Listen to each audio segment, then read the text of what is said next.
आप सबके इस गुरु माता पिता को प्रणाम करता हूं और बच्चों आपको बहुत सारा लाड प्यार और सभी लोगों को सुबह की राम राम। मैं आज जिस विषय पर बात करने जा रहा हूं वह विषय सुनने में तो लगेगा कि अरे तो सामान्य सी बात है, इसमें तो और कुछ खास बात है नहीं, सभी बच्चे शर्माते हैं, सभी लोग शर्माते हैं।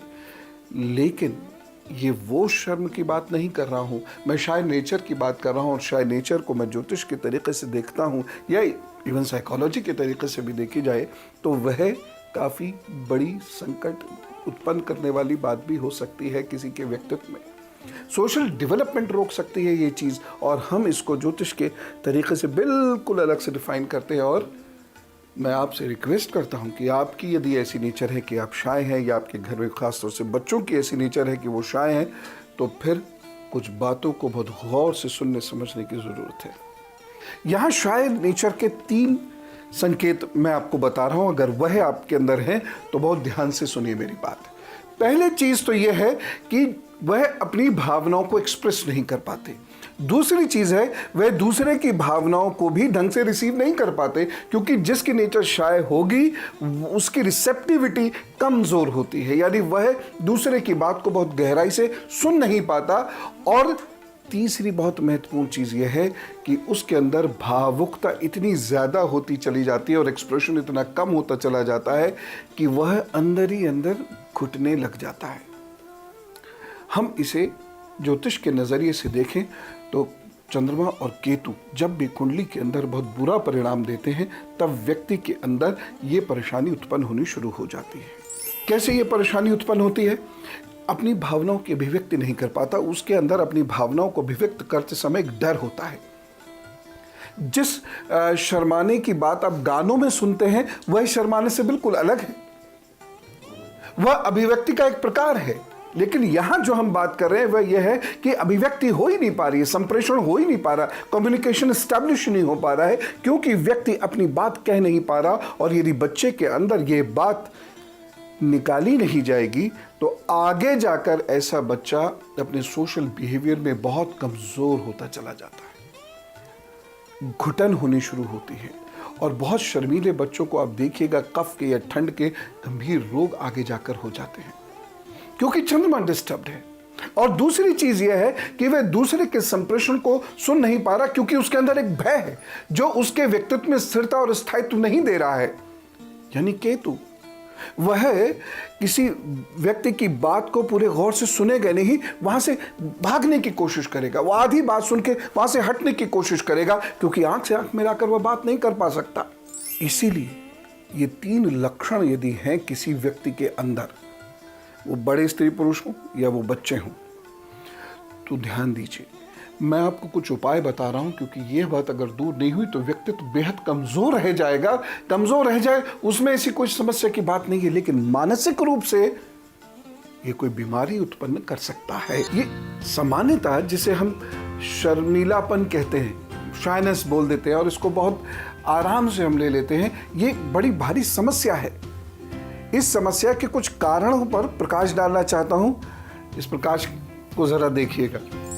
शर्मीलापन ये जेनेटिक भी हो सकता है, अनुवांशिक, पीढ़ी दर पीढ़ी चली आती है बात। और कई घर आपको ऐसे मिलेंगे जिसमें लोग अपने मन की बात कह ही नहीं पाते, संकोच करते हैं, हर बात में संकोच करते हैं। तो ये जो शब्द होता है ना, संकोच करना, शर्मीलापन, मूलतः ये मानसिक कमजोरी है, क्योंकि आप समय पे अपनी बात कह ही नहीं पाएंगे, अपने भावों की अभिव्यक्ति कर ही नहीं पाएंगे और दूसरे की बात को ढंग से पेशेंटली सुन नहीं पाएंगे, जिसकी वजह से आपके सामाजिक संबंध बेहद कमज़ोर होते जाते हैं और आप जैसे नहीं होते हैं, लेकिन फिर भी आपकी छवि लोगों में वैसी पहुंचती चली जाती है। इसीलिए मैं इस बात पर बहुत ज़ोर दे के कह रहा हूं कि यदि आपके अंदर ये समस्या है तो उपाय मैं बताऊंगा, आप इसे ठीक कीजिएगा।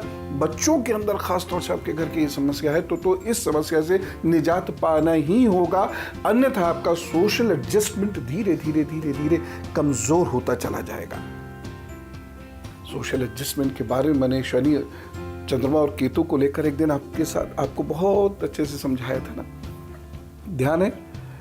और आपको ये पता था कि कहीं भी किसी व्यक्ति के व्यक्तित्व में यदि सोशल एडजस्टमेंट वीक है तो वो आगे जाकर किन किन मनोविकारों का शिकार हो सकता है। इस पर और डिटेल से बात करेंगे। कुछ उपायों का ध्यान जरूर रखें। और फटाफट इसको नोट कीजिए। सबसे इम्पॉर्टेंट बात यदि बच्चों के संबंध में कहें उन्हें, तो पेरेंट्स बहुत ध्यान रखें अपने बच्चों के और अपने रिलेशंस का।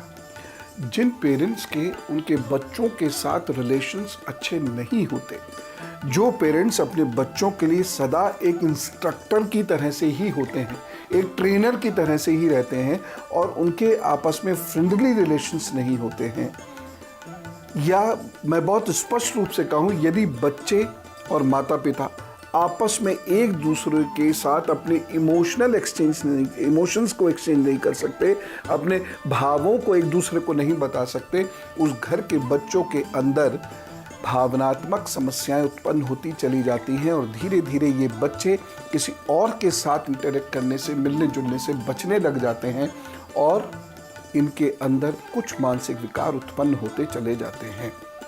इसमें जो सबसे बड़ी भूमिका है वह है माँ की। हम चंद्रमा को मजबूत सदा माँ से करते हैं।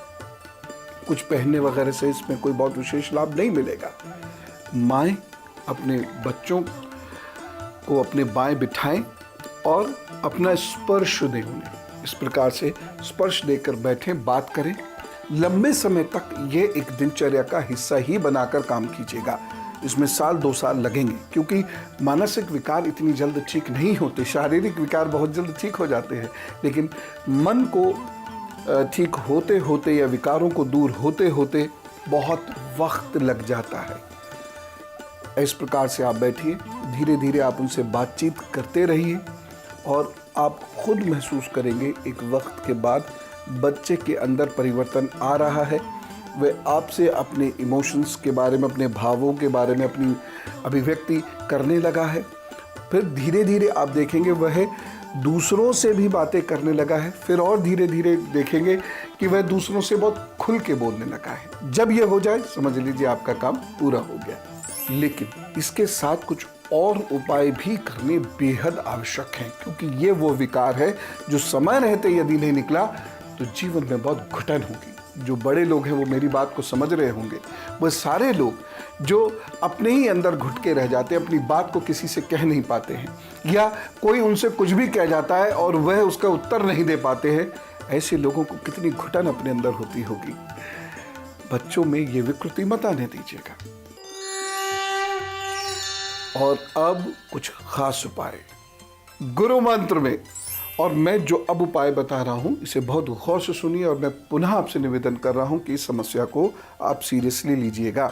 अश्वगंध, यह हर हालत में ऐसे लोगों को खानी चाहिए जो ज़रा सी बात पर बहुत शर्मा जाते हैं और इस तरीके से वो शाये हो जाते हैं कि अपनी बात कह नहीं पाते, दूसरे की बात सुनते नहीं हैं और वह लोगों के बीच में से हट के कहीं चले जाना चाहते हैं, कहीं साइड में जाकर खड़े हो जाना चाहते हैं।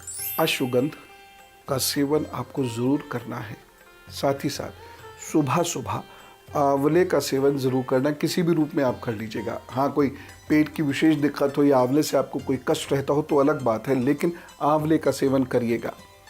तीसरी चीज़ है प्राणायाम। जो लोग गहरी सांस लेते हैं छोड़ते हैं, आपको इसको सीखना होगा। धीरे धीरे अपने इस विकार से वह मुक्त हो सकते हैं।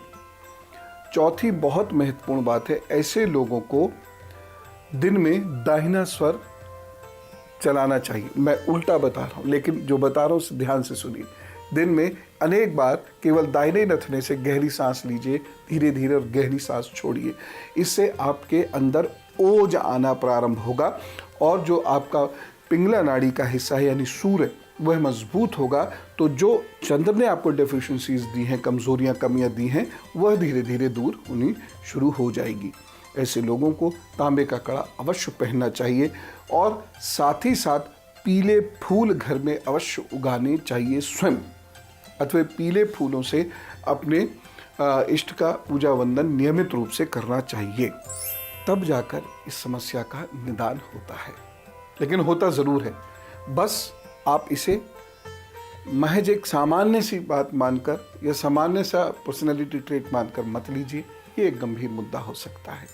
आप खूब खुश रहे और आपकी अभिव्यक्ति बहुत अच्छी हो, जिससे कि आपको सफलता जल्दी जल्दी मिले। इसी कामना के साथ चलो, राम राम, नमस्कार।